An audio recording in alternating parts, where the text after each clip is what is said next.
मैं डॉक्टर राम कुमार सिंह आप सभी का इस वीडियो व्याख्यान में स्वागत करता हूं। आज मैं कक्षा एकादश के निर्धारित पाठ्य में कबीर के पद का प्रश्नोत्तर प्रस्तुत कर रहा हूं।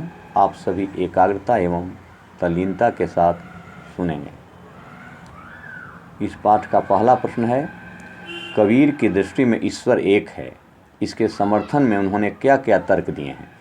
उत्तर है, कबीर ने ईश्वर को एक माना है। उन्होंने इसके समर्थन में निम्नलिखित तर्क दिए हैं। संसार में सब जगह एक पवन व एक ही जल है, सब में एक ही ज्योति समाई हुई है।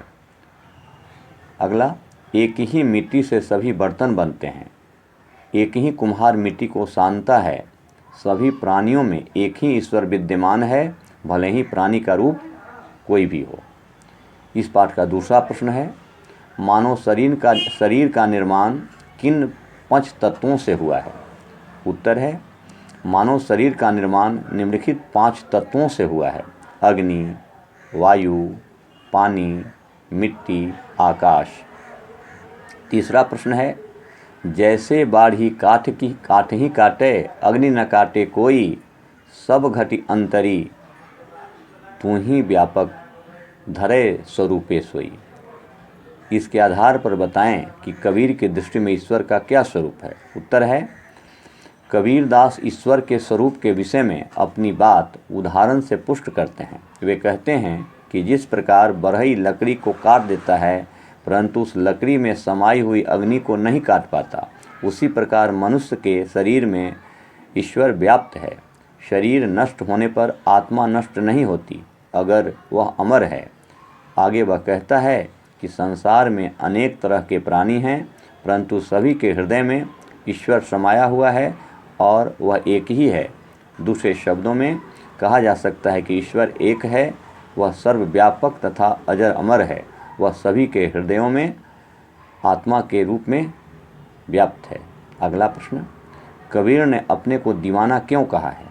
उत्तर है, यहाँ दीवाना का अर्थ है पागल। कबीर ने परमात्मा का सच्चा रूप पा लिया है, वे उसकी भक्ति में लीन हैं, जबकि संसार बाह्य आडंबरों में उलझकर ईश्वर को खोज रहा है।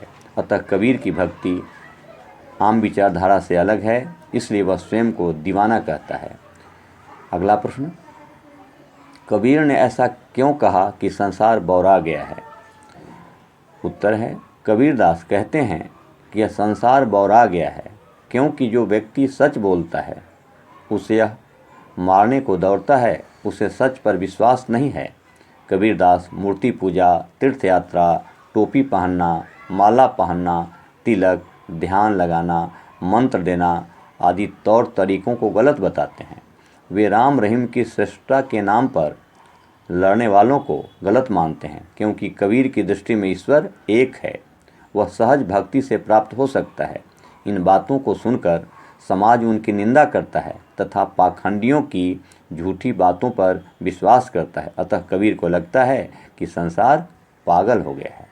अगला प्रश्न, कबीर ने नियम और धर्म का पालन करने वाले लोगों की किन कमियों की ओर संकेत किया है। उत्तर है, कबीर ने नियम और धर्म का पालन करने वाले लोगों की निम्नलिखित कमियों की ओर संकेत किया है। पहला, प्रातः काल स्नान करने वाले, पत्थरों और वृक्षों की पूजा करने वाले अंधविश्वासी हैं। वे धर्म के सच्चे स्वरूप को नहीं पहचान पाते और आत्मज्ञान से वे वंचित हैं। दूसरा, मुसलमान भी पीर औलिया की बातों का अनुसरण करते हैं। वे मंत्र आदि लेने में विश्वास रखते हैं। ईश्वर सबके हृदय में विद्यमान है, परंतु वे उसे पहचान नहीं पाते। अगला प्रश्न, अज्ञानी गुरुओं की शरण में जाने पर शिष्यों की क्या गति होती है। उत्तर, अज्ञानी गुरुओं की शरण में जाने पर शिष्यों का उद्धार नहीं होता, अपितु ऐसे गुरु शिष्यों को गलत रास्ते दिखाते हैं। वे घर घर मंत्र देते फिरते हैं तथा अभिमान में डूबे जाते हैं।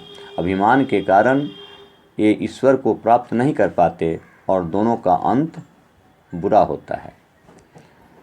अगला प्रश्न है, बाह्याडंबरों की अपेक्षा स्वयं को पहचानने की बात किन पंक्तियों में कही गई है, उन्हें अपने शब्दों में लिखें।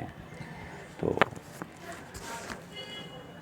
कबीरदास जी कहते हैं कि खुद को पहचानिए, आत्मा को पहचानिए, और इस पाठ में इस बात पर बल दिया है कि आत्मा को जो पहचान गया वही सच्चा ज्ञानी होगा। इसलिए बाह्याडंबर की अपेक्षा खुद को पहचानना ही सही है। ये पाठ्यपुस्तक की पंक्ति में है।